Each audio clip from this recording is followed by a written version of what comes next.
Hi everybody. So today I wanted to do a little live on trademark applications and what you need to know. I've received a lot of questions, in comments, and everybody kind of just saying like if there's one thing that I would want Arts Music Lawyer to talk about, it would be trademark applications. So here I go. I'm just gonna go ahead and go live on Instagram as well. So if you're on Instagram, you can definitely follow me at artsmusiclawyer.com, and you can ask me any questions there, either through direct message or whatnot. So let me see.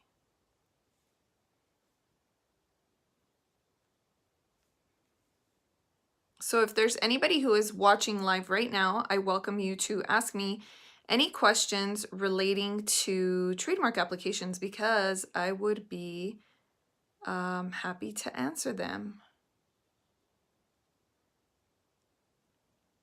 Let's see.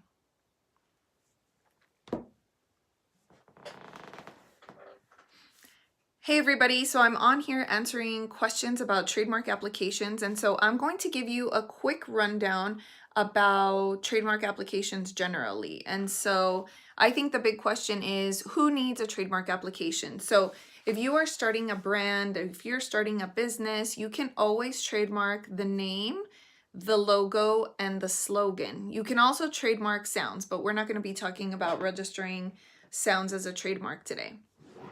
So, if you want to trademark, I always give the example of like McDonald's or Mercedes or Puma or any of those big brands. They have their business name registered. So McDonald's is registered, Puma's registered, and then they also have products that are registered. So if you have, a Big Mac, if you have, I'm trying to think off the top of my head what other, products people register. But anyway, people register different products underneath the big trademark name.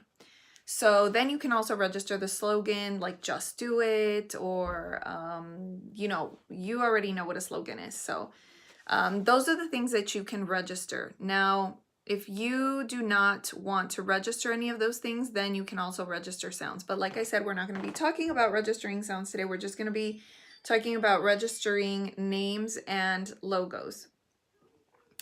So I welcome you to ask me any questions specifically about trademark applications, because I'd be happy to answer them for you. And what else can I tell you about trademark applications? The most important thing for you to know is that if you do not select the right category or the right identification, you are going to lose protection. So maybe not necessarily even lose protection, but you're just not going to have protection. So let's say talking to? I'm talking to the camera about trademark registrations. Yuck. Yeah.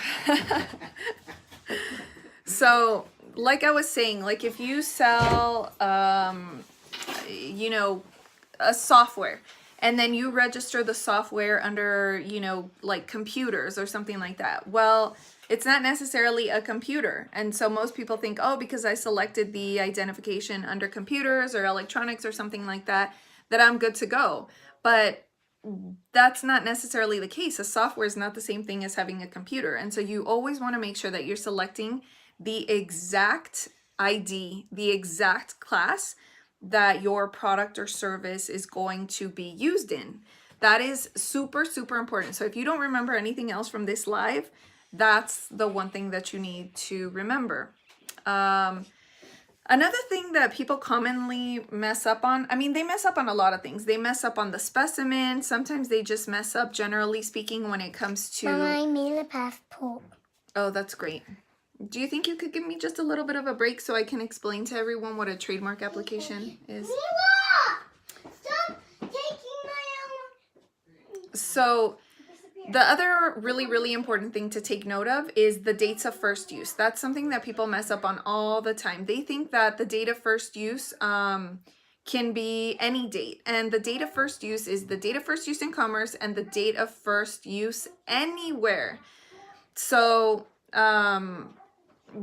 you know, those dates, most of the time they are the same date, but they're not always the same date.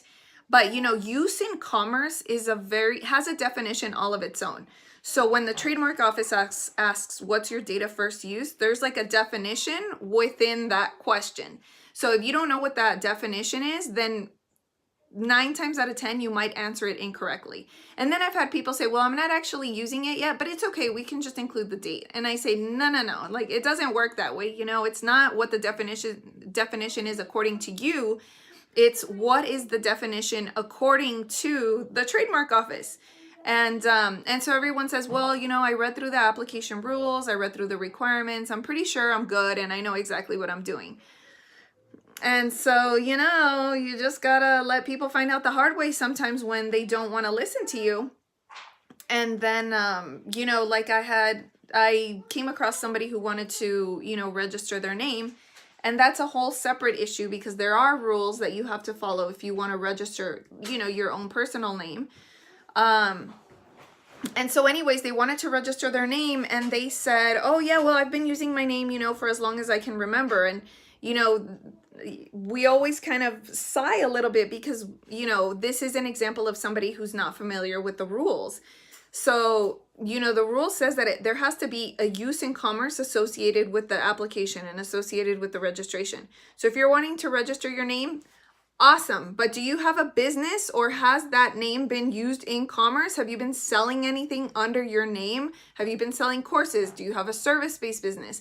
What is it that you're selling? Because it has to be use in commerce, not just, oh, I love my name, I'm going to register it. So those are the things that people, you know, those are the nuances that you become more aware of and clear on when you hire an attorney, because those are the things they understand that you do not understand. And you know, we don't expect you to, but that's why sometimes using DIY services is not as easy as just filling out a form. I mean, if you're well versed in the definitions of those questions, then you might be okay. And then, you know, there's people who in all sorts of forums say, oh, I've used, you know, these really DIY services that have been really inexpensive and everything has, you know, worked out fine.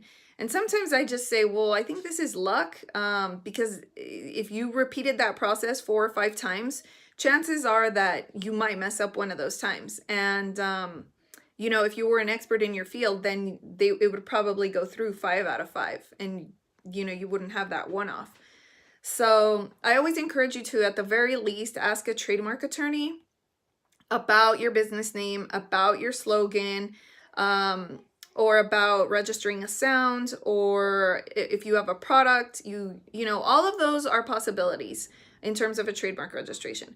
So now, why do you need a trademark registration? So a trademark registration basically says, I am the only one to be able to use this name in commerce under this particular category, and no one else can use it. So at the very basic level, that's what it is I don't want anybody else to be able to use the name McDonald's and sell hamburgers. I don't want anybody else to be able to use the name McDonald's and sell cookies. I don't want anybody to use the name McDonald's and sell, you know, food, just food generally. I don't want it to be a restaurant. So that's kind of the protection that McDonald's has, is it basically has blocked anyone else from using the name McDonald's in a confusingly similar category. So like if you wanted to go open an automobile sales lot and you wanted to call it McDonald's, chances are McDonald's would probably still fight you on it, but you would potentially have a higher likelihood of success just because selling automobiles has absolutely nothing to do with buying hamburgers or eating hamburgers or the business of hamburgers or food. So that's one other nuance, you know, of a trademark application. And let's see, gosh, there's so much that I could tell you about trademark applications because they really are so involved, more than you know. And if you think they're just really, really simple, then you either have to be a trademark lawyer, because if you're not, then you must be a trademark paralegal. I'm not sure under what circumstances people are allowed or should be allowed to say it's simple. I think it should only be those, only if they're lawyers. My tummy. Yeah. What do you know about trademarks? Do you know anything about trademarks? No? So let's see, what else is very important? So we talked about the identification. The identification is... I know what's important. Cleaning. Is very, very, very important. Is the identification of services, and the dates of first use are very, very important also. Work is important. Work is important. And then people sometimes think that an LLC is the same thing as a trademark application. Valentine's. Okay. Sometimes people think that an LLC is the same thing as a DBA. They say, well, I've registered my business name, so I'm good to go. PB and say.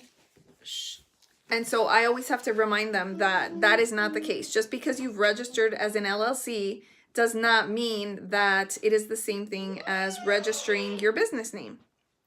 So one affords protection against personal liability, and registering a name, through the U.S. Patent and Trademark Office basically protects the name, but doesn't protect against personal liability.